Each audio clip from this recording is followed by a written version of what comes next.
What to look for when you're buying your first Spey Rod or a new Spey Rod. I want to give a special shout out to my friend Gene Oswald from Bruce and Walker Spey Rods, and he developed Boss, there it is, fly lines. Okay, 10 things you need to know before you buy a new Spey Rod. Number one, in my humble estimation, is warranty. You want to buy something with an excellent warranty that has a reputation for having an excellent warranty. If you buy a used fly rod or Spey Rod, you might come to find out that they might not honor the warranty if you're not the original owner. That's kind of how that works. I had a T&T, it was a 1208-3. It was an excellent Scandi rod, loved that thing.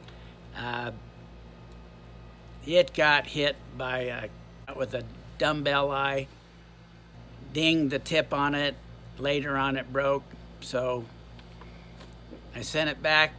This was before it was, T&T was purchased by a new owner, but anyway, it cost me like $175 just to get that tip section fixed, and that was when I decided I wasn't going for the high-end used models anyway, at least just for that reason. So you got to be real careful about the warranty. Get something with a good warranty. Get a TFO or Echo or Sage has been pretty good from what I hear.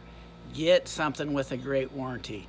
The second most important thing, and probably maybe even the most important thing, is try before you buy. Don't read a bunch of internet reviews or people tell you what they love and why they love it, and it all looks good on paper, and then you try it out and it's not what you wanted. You know, sometimes one friend of mine bought Sage 1, the 12.6 6-weight, and you know, super light, beautiful. I fished with one of those a few times and got along with it okay, but he could not get that thing to cast. He couldn't cast it, so he asked me to cast it with his setup that they sold him, and I did, and I couldn't hardly cast it either. I couldn't figure out how to get that thing to work. So a good rod, whether it's cheap or expensive, will be easy for anybody to cast. So you want to try before you buy, and if you can, don't just try to clave and cast on the grass. Go fish that thing, spend a day with it, use the tips and the fly you're going to want to fish with it, and on the waters you're going to be fishing, and make sure it's exactly what you want, so you don't have to buy a half a dozen before you get the right one, even if that means renting something first or using a friend's or using a guide's. You know, spend a little bit more money at the outcome to get exactly what you want, as far as jumping through a few hoops before you end up buying. You know, I went through like 30 of them just because I enjoyed it, but before I finally just settled on one because it was straightforward and easy to cast. Here we go. Yeah, expensive does not always mean good. So, you know, does Sage make a good fly Spey Rod? Yes, depending on which model. You know, they might come out with a brand new line like the Sage X. I know some people that just love that thing. But certain models in the new line are better than others. You know, I know a lot of guys like that 7-weight or whatever it was. So that would be a safe bet to start with, but don't think every Sage X, you know, a lot of the models that they come up with aren't even similar in the same line, like the Z-Axis. You know, you could fish 2 different rods in the Z-Axis series that had totally different actions. So do your research and try before you buy, and don't worry if you can't buy an expensive fly rod. You can get, it's all in the design, Really, if you get a good designer, if they design something even with maybe not the latest and greatest space age technology in their carbon fiber or their graphite or whatever, if it's designed good and it has a good action and good performance, that's what you're really after. That's what I'm after anyway. Okay. Yeah, don't get caught up in sales hype. Don't get caught up in sales hype. Try to experience the rod and not just read about it. You know, you can read about it to get to your top picks, but try several rods, even if it costs you a few bucks, because in the end, it'll probably save you a few bucks. Now, know what kind of casting you're gonna. If you're gonna do Skagit casting, you'll probably get along pretty good with a rod that has a moderate action.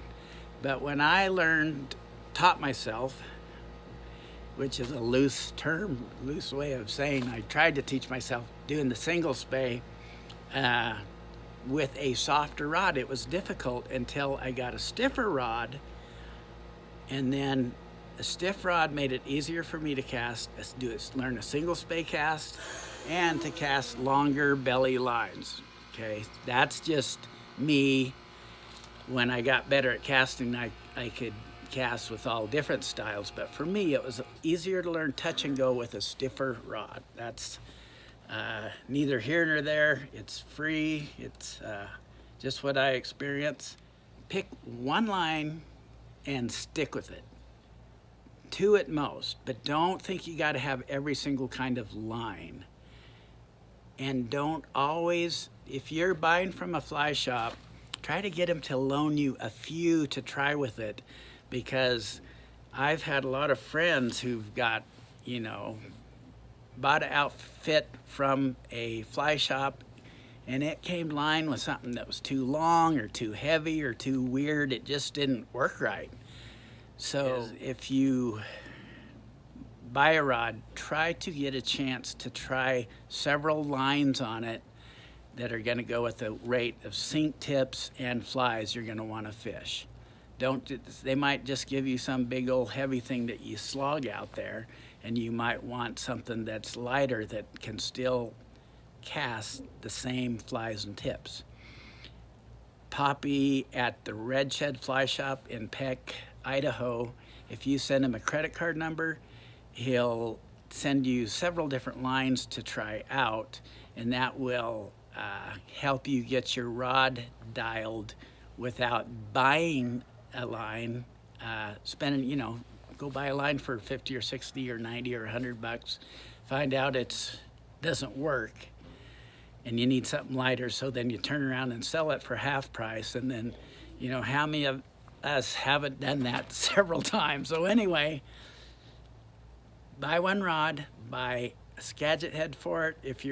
If you're a local Pacific Northwest guy, probably you're going to have a Skagit head and a Scandi head. So Poppy will help you be able to try several different sizes so you can get dialed without having to buy them all first, is what I'm trying to say, okay? So the other thing, if you do buy from a local fly shop, there is an advantage of that because they'll help you out. They'll work with you. You know, you can maybe work a lesson into the deal or something like that. Establish a rapport with them, and to where you always have that service to back you up. That's, you know, maybe they are a little more expensive, but you have the service and the knowledge to get help, and that's really important when you're trying to learn all this stuff. And a lesson is probably money well spent. Go for a lesson before you buy any more lines or rods or anything. You know, get something good, get it dialed just right with the flies and tips you want, and then give that a fair shot before buying anything else. So I said there was going to be about 10 tips, but I wanted to add, if you're gonna go the the budget route. You don't have the money. You don't need to feel bad about that, because the cool thing is there's so many great options available at a low price point, such as the Angler's Roost, that, and I'll give you some cheap rods that you could buy for say summer steelhead. The 12-foot, I think it's a 12-foot 5/6 4-piece Angler's Roost blank. I think it only comes in a blank, but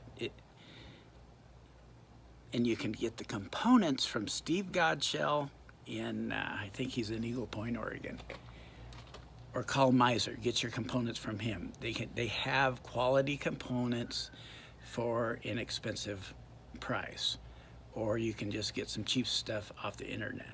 The point is, if you want to go ultra cheap for under 50 bucks, you can get, or around that, you can get the Angler's Roost 12-foot 5/6, which would be a nice little summer steelhead rod or large trout rod. There's the Angler's Roost 11-foot 4-piece 5/6 switch rod, which is Charlie's rod. And him and I spun this up together, and we put this down locking reel seat, so these deals are up here, and it makes the reel go down closer to the butt. You can do it any way you want, but the beauty of the Angler's Roost, that you just do a Google search for Angler's Roost Enterprises. Those IM6 blanks are they're designed by a very knowledgeable rod designer. They have a great symmetrical flex pattern. They're not funky. They're very true to a good flex pattern. They're easy to cast. They're inexpensive. They basically have a good warranty, because if you break a section, you just call Johnny or email him, and he'll send you a section for fairly cheap, plus shipping, but it's under 50 bucks probably. It's like 35 bucks maybe. So that's as good as a good warranty.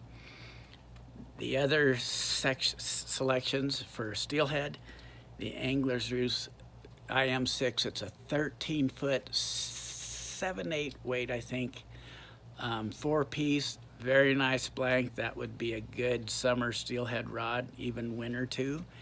Or the 12-foot 6 910, which is not really a 910, it's more like a 8/9 or 8 weight. Beautiful Skagit setup. It's a little softer, super stiff turbo tip, soft lower section. It just slings out the Skagit stuff, and you can get those like new for 89 bucks. They do have kind of funky components. You want to keep some Gorilla Glue with you in case the butt cap falls off, but so what? The eyelets may be a little small, but so what? They'll work if you just need something quick that's already built. If you want to make up your own, it's pretty easy to do. Just find a YouTube video how to spin up a fly rod, do it yourself, super easy. The other thing I want to say about the Angler's Roost rods is the Yuma F12 ultra high modulus. I've broken 2 of those, so I don't even recommend those. They just break too easy. But the European Scandi models that are IM8, 14-foot, I've made several casting videos with those that are really popular. Those are a great, very nice casting, easy to cast rod. I usually clip a few inches off the tip to make them a little stiffer, but great rod. Other suggestions for low price Spey rods, Cabela's has excellent Spey rods from what I understand. You can get them on sale in the winter, different times of the year, for super cheap. I'm assuming they still have the good Cabela's warranty. That's another option. Anyway, there's a lot of options if you don't want to buy the super high dollar stuff. But whatever you do, holler if I can help you at all. Anyway, good luck and thanks.